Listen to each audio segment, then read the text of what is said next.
하나님의 말씀 역대하 24장에서 보시겠습니다. 역대하 24장 15절부터 22절까지 읽겠습니다. 여호야다가 나이 많고 늙어서 죽을 때에 130세라.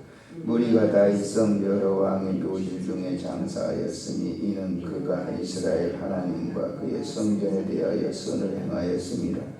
여호야다가 죽은 후에 유다 방백들이 와서 왕에게 절하며 왕이 그들의 말을 듣고 그들의 조상의 하나님 여호와의 전을 버리고 아세라 목상과 우상을 섬겼으므로 그 죄로 말미암아 진노가 유다와 예루살렘에 임하니라. 그러나 여호와께서 그들에게 선지자를 보내사 다시 여호와에게로 돌아오게 하려 하시매 선지자들이 그들에게 경고하였으나 듣지 아니하니라. 이에 하나님의 영이 제사장 여호야다의 아들 스가랴를 감동시키시매 그가 백성 앞에 높이 서서 그들에게 이르되 하나님이 이같이 말씀하시기를 너희가 어찌하여 여호와의 명령을 거역하느냐 스스로 형통하지 못하게 하느냐 하셨나니 너희가 여호와를 버렸으므로 여호와께서도 너희를 버리셨느니라 하나 우리가 함께 꾀하고 왕의 명령을 따라 그를 여호와의 전들 안에서 돌로 쳐 죽였더라. 요아스의 왕이 이와 같이 스가랴의 아버지 여호야다가 베푼 은혜를 기억하지 아니하고 그의 아들을 죽이니 그가 죽을 때에 이르되 여호와는 감찰하시고 신원하여 주옵소서 하니라. 아멘. 하나님을 믿는 신앙은 흔히들 그렇게 교육을 잘 시키면 신앙생활을 잘 하는 것처럼 대부분 지도자들이 그렇게 생각을 합니다. 근데 절대 그렇지 않습니다. 신앙은 교육으로 되는 게 아닙니다. 우리는 흔히 그러죠. 잘 가르치고 그러면 잘 될 거라고 그러는데 그거는 사람의 생각이에요. 신앙은 절대로 가르침의 교육에 의해서 되는 건 아니란 말이에요. 가르치기를 잘했다고 하면 예수님의 제자들 3년 동안 가르치기 잘했는데 잘했습니까? 잘하지 않았죠. 뭐 제자들이 뭘로 신앙생활 했냐? 성령으로 거듭나니까 신앙생활 바로 했어요. 오늘 이제 본문을 보시게 되면 이 여호야다가 130세 죽는데 참 여호야다는 대단한 제사장입니다. 그 나라가 굉장히 이제 끊겨질 때 유다의 왕계가 끊겨지려고 할 때 아달랴라고 하는 사람 있잖아요. 아합의 손녀. 그 악한 왕인데 다 죽이고 자기가 왕이 된 거예요. 여왕이 되는 거예요. 그런데 그러한 반란을 여호야다가 이제 유다의 왕계가 막 끊겨질 정도. 왕자도 다 죽였으니까요. 그런데 그 왕자 어린아이를 데리고 나와가지고 7살에 왕을 시켜요. 7살에. 여기 지금 24장에 보면 7세에 요아스가 왕위에 올랐다 그랬어요. 그래서 이 여호야다가 제사장이 있을 때는 요아스가 그 왕궁에서 배웠을 거 아니에요. 교육으로. 근데 잘했어요. 여기 보시면 쭉 4절 이하에 보면 성전 도수하고 하나님의 그 성전에 있었던 자기 아버지가 많이 만들었던 제사장 아달랴가 했던 걸 다 없애고 난 다음에 하나님께 제사를 드리고 그 공사 마치고 난 다음에 이 14절에 보면 항상 번제를 드렸더라 그랬잖아요. 항상 이제 그 교육으로 이렇게 된 거죠. 그런데 여호야다가 죽습니다. 죽고 난 다음에 보세요. 자, 17절에 여호야다가 죽은 후에 유다 방백들이 와서 요아스 왕에게 절하며 왕이 그 말을 듣고 그랬어요. 근데 이 순간에 변합니다. 자, 교육적으로 이때 나이가 지금 여호야다가 죽을 때 이 요아스가 몇 세 됐는지는 정확하게 알지 못하지만은 이제 청년이 돼가지고 자기가 통치권을 가지고 통치를 하잖아요. 이 여호야다가 죽고 나니까 바로 간신배들이 들어옵니다. 들어와가지고 함께 얘기하는 거예요. 어떻게 하라고 그러죠? 18절에 보니까 그의 조상들의 하나님 여호와의 전을 버리고 아세라 목상과 우상을 섬겼으므로 그 죄로 말미암아 진노가 유다와 예루살렘에 임하니라. 돌변해버린 거예요. 성전 수리하고 거기서 예배 제사 드리고 했던 그런 것들이 한순간에 변하고 뭐예요? 우상, 그 신하들이 간신들이죠. 그러니까 얘기한 걸 따라서 그냥 그대로. 그것뿐만 아니에요. 이거 보니까 경고를 계속 하는데도 안 들어요. 요아스 왕이. 그리고 난 다음에 20절에 보니까 이에 하나님의 영이 제사장 여호야다의 아들 스가랴에게 임해가지고 하나님 말씀을 전하니까 왕이 듣지 않고 신하들 얘기만 듣고 안 듣고 결국 이 스가랴 제사장 여호야다의 아들 스가랴 제사장을 돌로 때려 죽이는 거예요.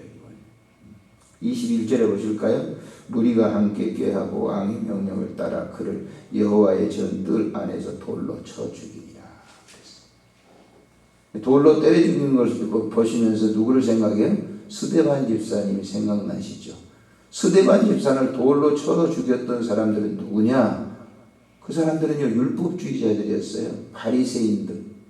하나님 제일 잘 믿는다는 사람들이 돌로 스데반 집사를 때려 죽인 거라고. 여러분, 교육으로 되는가, 신앙이? 하나님을 믿는 그 신앙생활이 교육으로 되는가? 어느 정도 될 수 있죠. 그러니까 사람들은 가르치려고, 자꾸 신앙을 가르치려고 해요. 가르쳐가지고 되는 게 아니에요. 그런 것처럼 보이죠. 목사가 설교하고 성경 공부하고 그러면 굉장히 가르쳐가지고 되는 것처럼 생각하지만 안 되는 거예요. 그거 가지고는. 한계에 부딪혀요. 언제 어느 순간에 그 사람들이 돌변하는지 몰라요. 그래서 여러분이나 저나 마찬가지예요. 신앙은 가르치는 게 된 게 아니라 성령 하나님이 내주할 때만이 가능합니다. 하나님을 바로 섬길 수 있습니다. 절대 안 되는 거예요. 근데 사람들은 그렇게 생각하잖아요. 목사님들이 대부분 저를 포함해서 목사님들이 뭐예요? 잘 가르치면 될 것이다. 잘 가르칠 것 같아요. 가론이다 그렇게 3년 동안 예수님 가르쳤는데 됩니까? 안 되잖아요. 배반하잖아요. 어느 순간에 배반할는지 몰라요. 그러니까 사람들이 그러잖아요. 참 믿을 놈 하나도 없다고 그러잖아요. 믿을 사람 없다고 그러잖아요. 목회자들이 보세요. 하면 교인들이 목회자가 힘있고 뭐 할 때는 목사님 하다가 뭐가 한순간에 비틀어져 보세요. 원수가 돼가지고 말이죠. 싸우고 있잖아요. 그건 많잖아요. 교회가 지금 교회들 가운데. 예? 이야, 세상에 참 많아요. 그러니까 사람들 착각하고 있어요. 자기가 그렇게 가르쳐 놓으면 다 되는 것처럼 아니라니까요. 신앙은 중생해야 되는 거예요. 중생. 거듭나야 된단 말이에요. 거듭남이 없이는 안 되는 거예요. 니고데모가 보세요. 그렇게 공부를 많이 했던 니고데모가 그 되나요? 주님 만나가지고 되잖아요. 신앙생활을. 예수님 만나가지고 예수님을 영접하고 난 다음에 니고데모가 바뀌어지는 거예요. 교육으로 안 되는 것이죠. 근데 우리 사고 속에서는 교육으로 되는 것처럼 자꾸 이렇게 교육하면 어느 정도는 되는데, 어느 정도는 되는 거예요. 교육으로 모든 것이 된다고 하면 말이죠. 안 될 게 없죠. 그렇지만 그것까지는 안 된다. 사람이 변화되는 것은 교육까지가 안 되는 거예요. 여러분, 교도소 들어가는 사람들이 보세요. 이번에도 교도소에 나와가지고 말이죠. 그 사람 모범수였기 때문에 교회도 잘 다니고, 편지도 잘, 페팔도 하고, 모범수니까, 집에 가서 무슨 제사가 있어가지고, 집에 보냈는데 도망가가지고 난리잖아요. 잡았는지 못 잡았는지 모르겠지만. 교화라고 하는 게 있잖아요. 교화.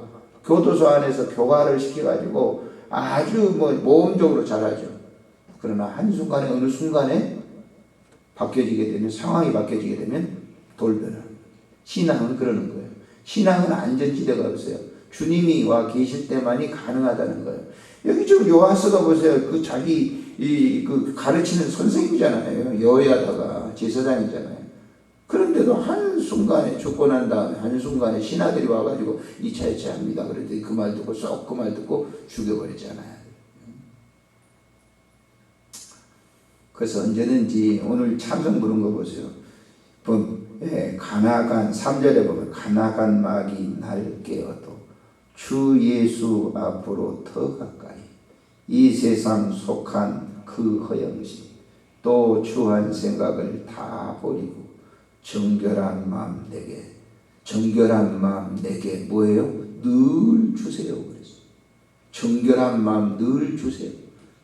정결한 마음은 주님의 성령의 그 은혜의 그런 그 흐름이에요. 그게 없으면 한순간 목회를 잘하가도 어제도 제가 목사님들 만나가지고 이런 얘기 저런 얘기 하면서